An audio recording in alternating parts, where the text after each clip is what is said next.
Inner parts work. So when we are talking about inner parts work, it's quite obvious that the name already suggests that it's about parts within ourselves. That's why I decided to make this video completely black. There's nothing interesting going to happen on the screen,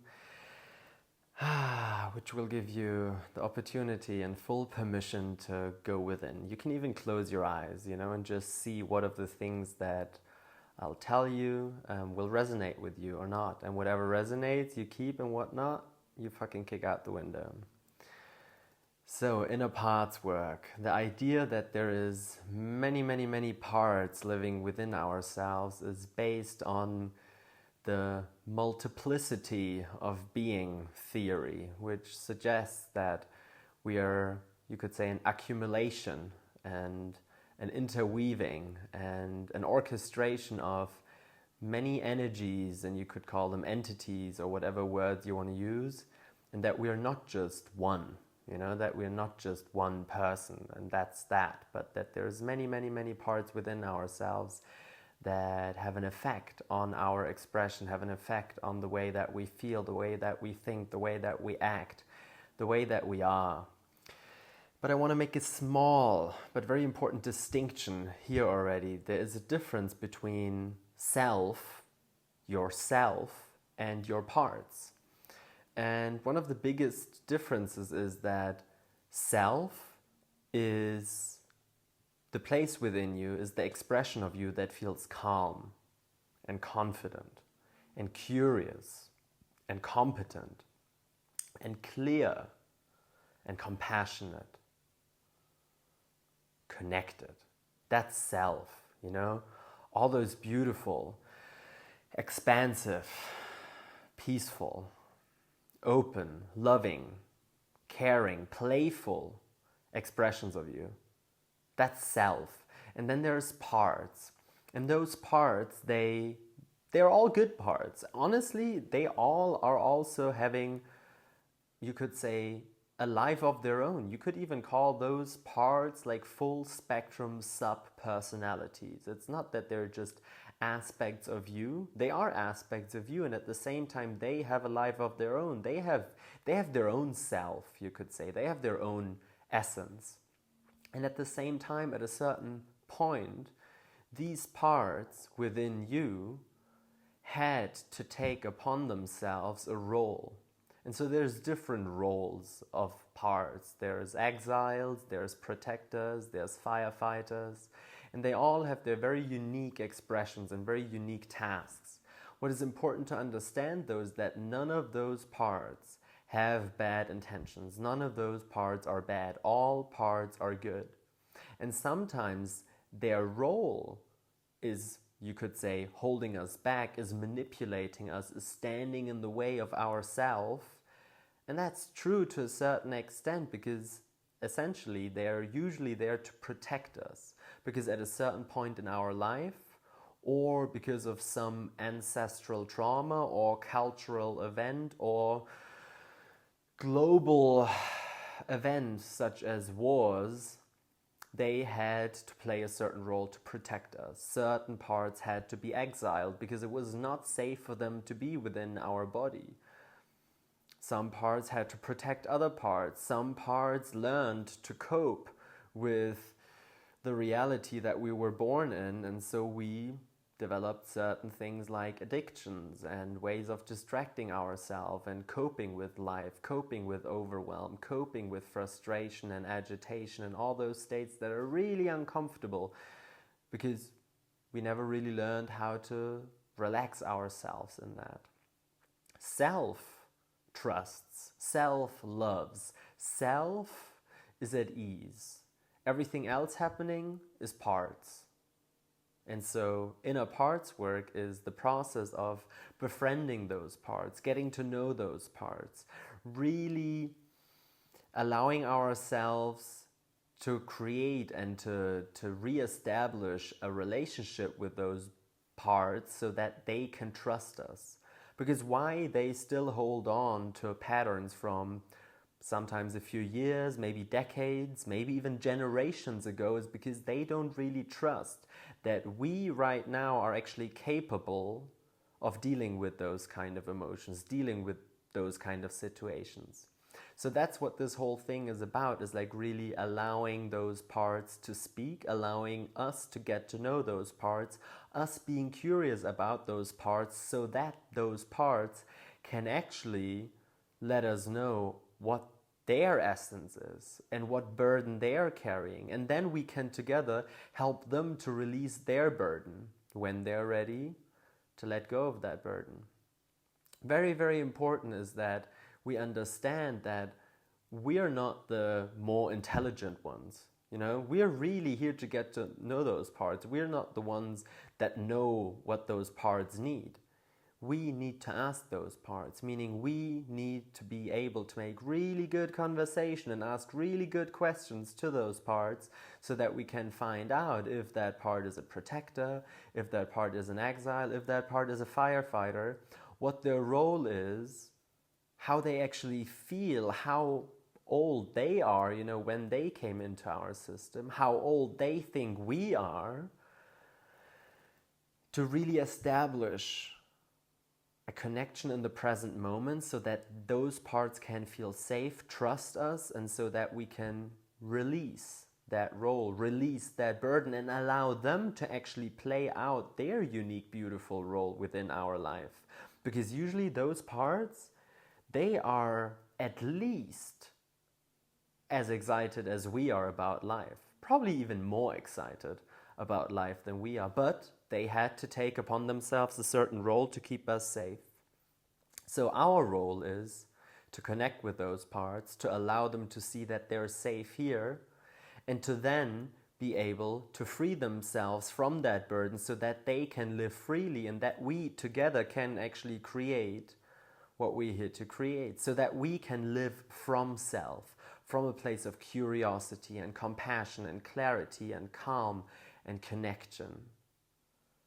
And so that's what we're here to do. As I said earlier, there are no bad parts, but there are things called, you could call them unattached burdens. In some traditions they are called entities or even demons. They have no good intentions. They are, in a certain way, they got lost. You know, they got lost, and for some reason they got lost in your body. Oftentimes this can happen when we are not in self, you know, when we're not confident, not clear, not compassionate, not calm, not connected with ourselves. Then that's when those unattached burdens or entities can enter into our body. And so trauma can be a big reason for that. Trauma within our own life, trauma within our lineage, trauma within our cultural context.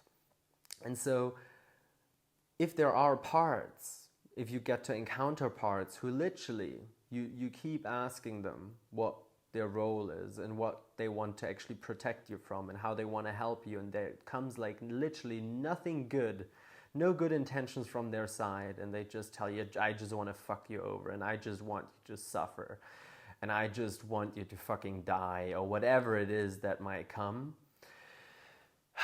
then you might have encountered an unattached burden within yourself that actually is not that difficult to be released. One really important thing, though, is that we cannot be scared of them, because us being scared of them is what gives them power. Us being scared of those energies is what gives those energies the control over our system. So if we want to release them, we again got to release them from self. We also sometimes have to allow other parts, scared parts of ourselves, to step back, to sit in a waiting room for a little bit until we have dealt, until we have actually allowed that unattached burden to leave our system. And a great way to release those unattached burdens is through light. Because usually they're very dark, they're very dense, they're very heavy. And so what they need in a certain way is light, lightness, delight. And so that's how we can actually help them move on. Because again, we don't need to destroy them. They belong somewhere, but they just don't belong into our body. They lost themselves.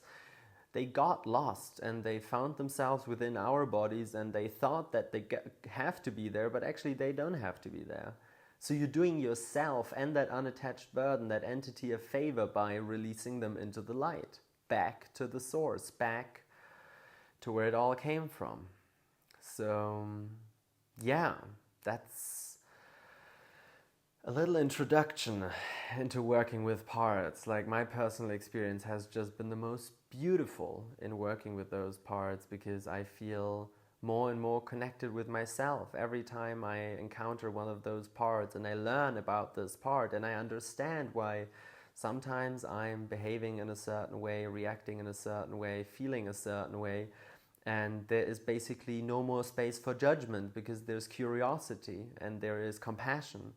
And there is more clarity with every time that we encounter those parts. And so it's also important to give ourselves time, to give those parts time to really tenderly and gently approach them, to approach ourselves gently, not wanting them to transform as quickly as possible. No, we need time. They need time. It's a gentle process of softening into those parts, opening up to those parts, and allowing those parts to actually transform on their own accord. We're just here to support them. We're just here to actually help them unburden themselves so that they can come back into their essence, back into their self, and then we can collaborate in life. Then we can really express all that playful, creative, joyful, loving, inspiring, empowering, and tender energy that we all have at our essence, we all have at our core. So I would say you gotta try it out yourself. Try it out yourself. Connect with one of those parts. Again, they will present themselves to you. You don't need to look for them. You can literally just sit and take a few beautiful deep breaths, and you can invite. You can literally say, whatever part wants attention right now can come forward. And you might feel it somewhere in your body as a physical sensation. You might just feel a certain energy and an emotion, a thought. And that's where you can start. And that's where you can start to ask questions. That's where you can ask how you actually relate to that part, how you connect with that part. What's your attitude towards that part? Are you curious about it? Beautiful. Then you can dive right in. If you're scared of that part, that might be another protector that, first of all, might need some attention to relax, take a step back, and then allow you to talk with the other part. Either way, it's not so serious after all. It can be really playful. And that's what I love so much about it, that it's a really playful and gentle approach to getting to know yourself and healing, by really getting to understand where those dynamics come from, but not understanding them from a place of I want to get rid of them, but really getting to understand them as intelligence, getting to understand them as, oh wow, actually, this part is here for me to learn about this part. That is the purpose, you could say. That you're learning more about life, you're learning more about yourself, you're learning more about dynamics, about connection, about relationships, about relating, about communication, about compassion, about love. So much to be learned, so much to be explored. So yeah, that's my little introduction into inner parts work. If you have any questions, feel free to reach out to me. Thank you so much for taking that time and going inward. If you still have your eyes closed, you can open them slowly up again. And I wish you a wonderful time exploring yourself, exploring those parts, being curious about those parts, and inviting in more light, more lightness, more delight, more enjoyment, more ease, and more love into your life, into your system. So wishing you lots of connection, lots of joy connecting with those parts within yourself. And if you need any assistance, I'm here for you. Wishing you a wonderful day, and bye-bye.